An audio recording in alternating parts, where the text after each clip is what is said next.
This episode contains depictions of violence that some people may find disturbing. The 27th of January 2022. Today, a nation's heart is breaking. Police have today revealed further harrowing details about the death of Charlize Mutton in the Blue Mountains. From news.com.au. I'm Andrew Bucklow, and I've got news for you. The death of 9-year-old Charlize Mutton has shocked Australia. The little girl's body was discovered last week in a barrel on the banks of a river in New South Wales, with police this week revealing how she died. And I can now disclose that the cause of death of Charlize was that she suffered a fatal gunshot wound, and that's how she died. This is a unimaginable and egregious murder of a child. Now, police have already arrested and charged Charlize's stepdad with her murder, but not all homicide investigations move this quickly. Today, we'll be joined by a former detective who'll explain how they go about catching killers, and he'll also open up about the most confronting case he's ever worked on. You know, I guess it would be a triple murder that we had happen up here at Burleigh Head. So it was a security guard who was found being stabbed several times in the back and had his hands tied. And as we did the investigation, we then found other crime scenes extending out. You know, his car was missing. We then sent police to his home, and we then found his wife stabbed to death. They had gone from the industrial yard to the house and killed her. We'll be back in just a moment.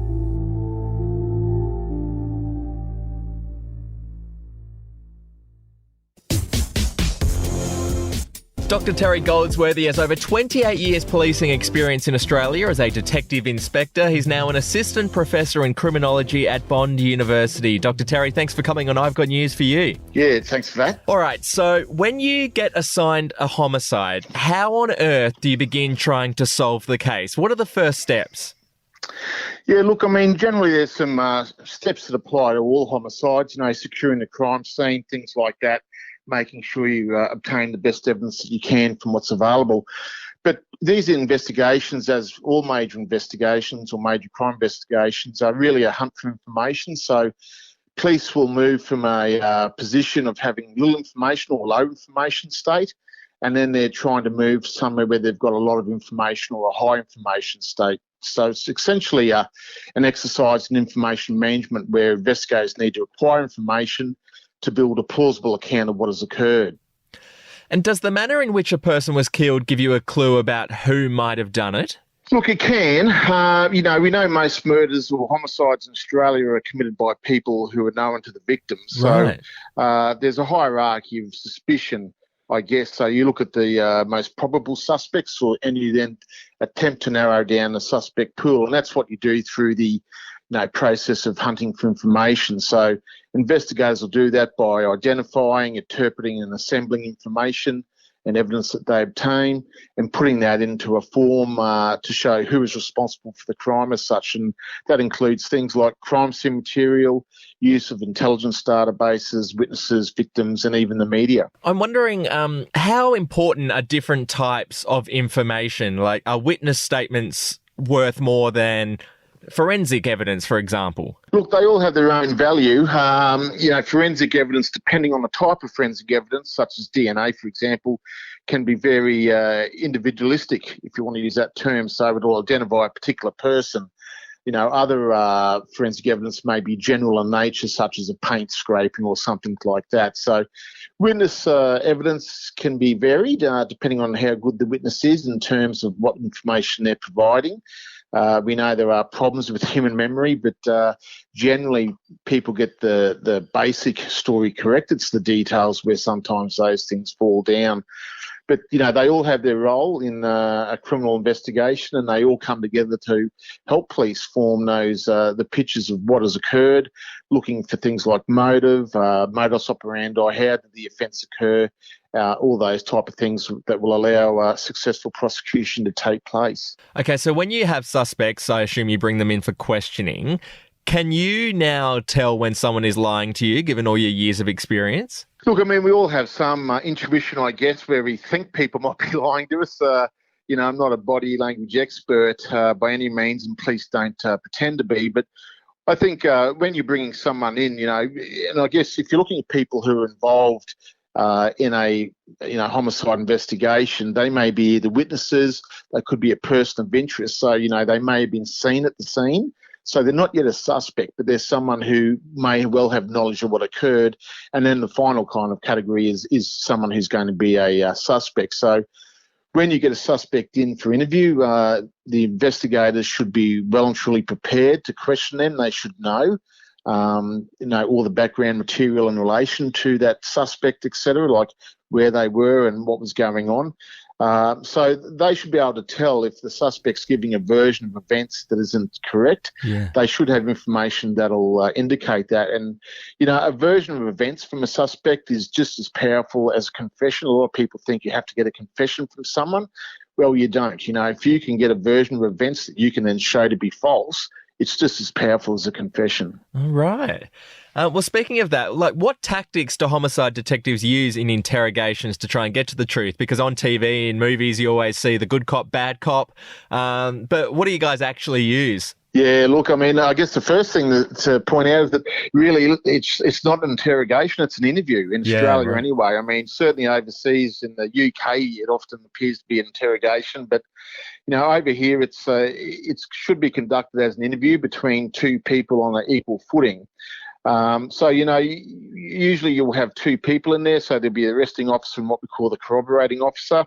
So while one is talking, the other should be taking notes, because these interviews, from my experience, having done many murders investigations, they can go for hours. So, part of the knack or the expertise is catching people out when they've told something different earlier in the interview. And then you can go back and say, there's an ambiguity here. You said you weren't at the 7-Eleven store, but you were, and you just said you were. So, it's all about that attention to detail in terms of, getting a version or getting information from someone. I often say to my students, and I used to say to my investigators that, you need to treat suspects, despite what you think they may have done, you need to treat them as a human and humanise the interaction, because generally, a suspect will be no different than anyone else. If you speak to them in a rude manner or mistreat them in terms of ignoring them and just not engaging with them, then it's highly likely when it comes time to interview, they'll replicate what you've done to them. So I always found that, speaking to the person, they may have just killed someone and you think they've done that, but you've got to speak to them as a normal person to make sure you get the best chance you can at getting evidence that will convict that person. In just a moment, Terry will open up about the most shocking homicide scene he's ever witnessed.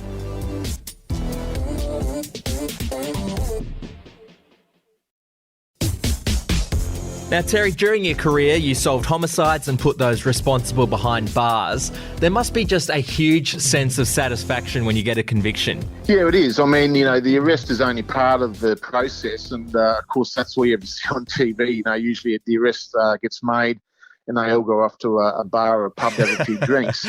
That does occur. You do have a few celebratory drinks after, but it's really the beginning of the process, because the brief of evidence, which is what we call it, then has to be put together. And quite often you don't have the entire brief before you make the arrest. You have sufficient to arrest someone, but then you need to go and get all the other information. You need to have the forensic evidence, digital evidence, whatever type of evidence you've got there processed. You need to get statements of someone to put that evidence to the court. Every exhibit that you're going to enter into the trial must have someone who provides a statement to put it into evidence for the trial. So there's a lot of work around that to get it there. But yeah, it is satisfying to win homicide investigations in court. Of course, you don't win them all, but usually there's a high success rate with them. Well, speaking of those ones that you don't win, have there ever been cases where you were certain that someone did it, but there wasn't sufficient evidence to convict them? Oh, look, personally for me, no. Certainly there are cases where that's occurred, because I teach a subject on miscarriages of justice, and usually when we think that, we think of innocent people convicted, but in reality miscarriages of justice capture those ones where there's a factual certainty that someone committed it, but for some reason, be it technical reason or a problem with the admissibility of evidence, they've been found not guilty. And so even though you factually may be convinced to a very high level they've done it, the technicality will allow them to walk free. And, example of that would be someone who made admissions to, there was a case where a fellow admitted to strangling and raping his aunt to a covert operative, but the operative obtained the evidence through telling a lie about certain evidence that was available against the suspect, and that evidence wasn't in existence. You just can't do that. God, that must be so frustrating. Yeah, it is. And that's why, you need to be very careful when you're going through these investigations. And, they move through stages. So you have a crime scene stage, initial assessment stage, an investigative stage, then you target, and then you arrest the suspect. And in those stages, there's a whole range of decisions and things like where it takes the investigative direction. There's tactical decisions, there's deciding what you should do and when and by whom. How many logistical resources do you put into the investigation? You would have seen that with, for example, Chloe Smith. They put a huge amount of logistical resources into that, and they came out with that result 19 days later. And I guess the final decision processes that go on are legal decisions where you need to make sure that whatever you do from the beginning of the investigation is legal and admissible down the track of a court case. You were a policeman for almost 30 years. What's the most shocking homicide scene that you've witnessed? Look, I think it was probably in terms of, I guess would be a triple murder that we had happen up here at Burleigh Head. So it was a security guard who was found at the end of a long weekend by some uniformed police. He was found in a toiletry area at a steel yard, an industrial yard. He'd been stabbed several times in the back and had his hands tied. And as we did the investigation, we then found other crime scenes extending out. His car was missing. We found that burnt out the back of the Gold Coast. We then sent police to his home to make inquiries as to why he wasn't reported missing. And we then found his wife stabbed to death. They had gone from the industrial yard to the house and killed her.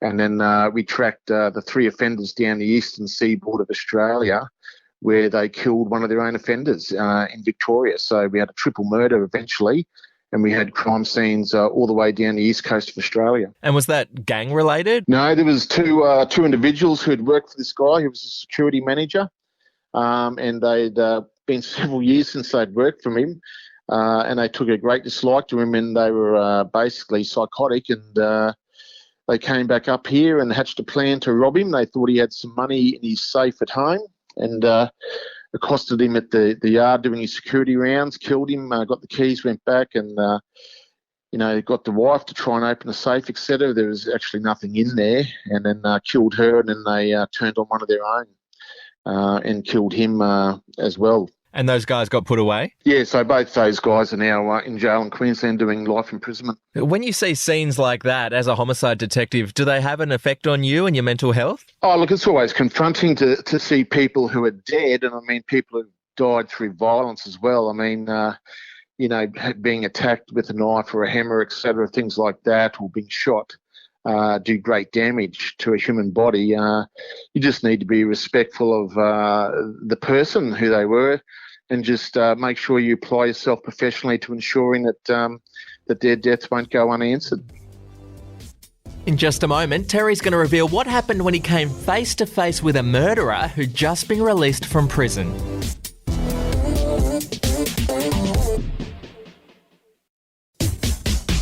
Terry, you saw some shockingly violent homicides during your career. I'm wondering, what's your opinion on the death penalty? It's obviously been abolished here in Australia, but would you ever want to see it come back?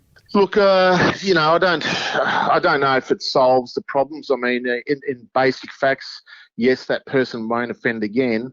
But I talk about this and that, when we talk about miscarriages of justice, because we know in the US a number of people have been killed with the death penalty who didn't actually commit the crime. So I guess the problem with the death penalty is that you'd have to be totally satisfied that the person had committed the crime. I think there are some circumstances where you probably could be satisfied to that level. But, at the end of the day, if you have prison sentencing regimes where life means life, we do now have some regimes in Australia where people who commit murders will never get out.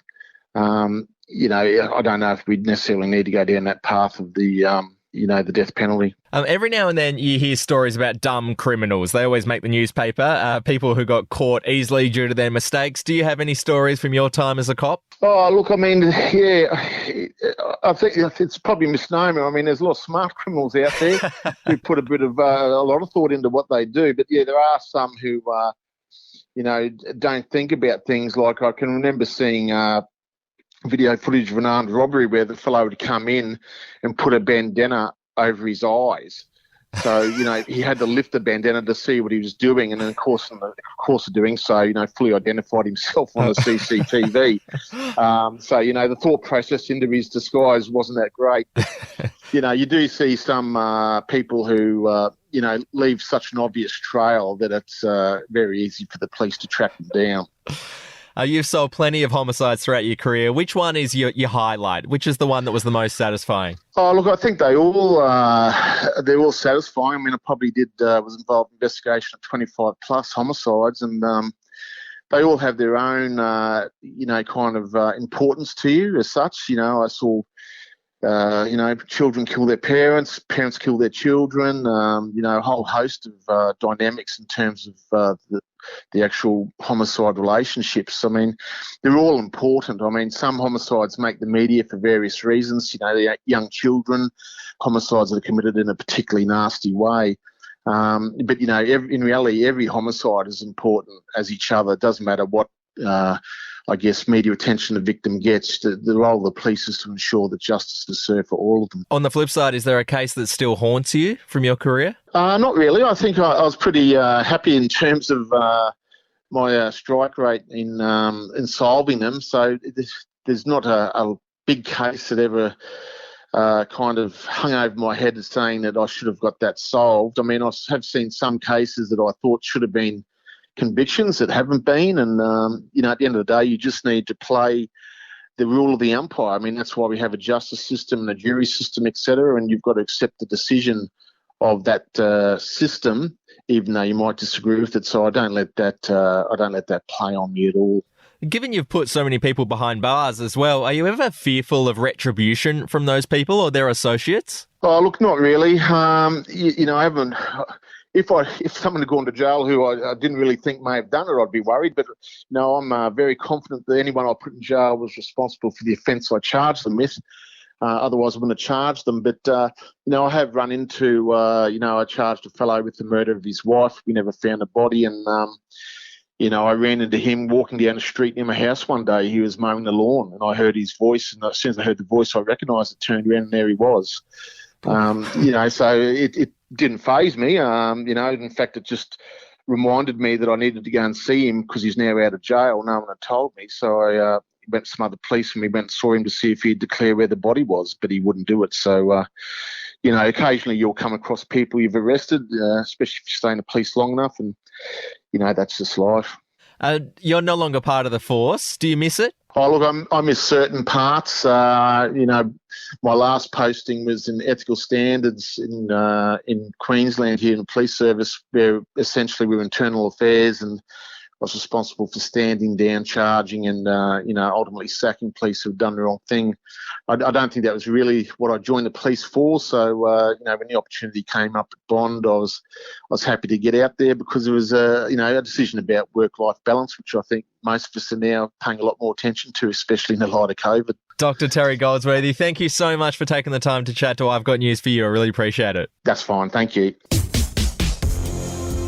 I know this is pretty obvious, but just a reminder, if you are ever in an emergency situation, make sure you call 000. Okay, that's all we've got time for today. I'll catch you again tomorrow.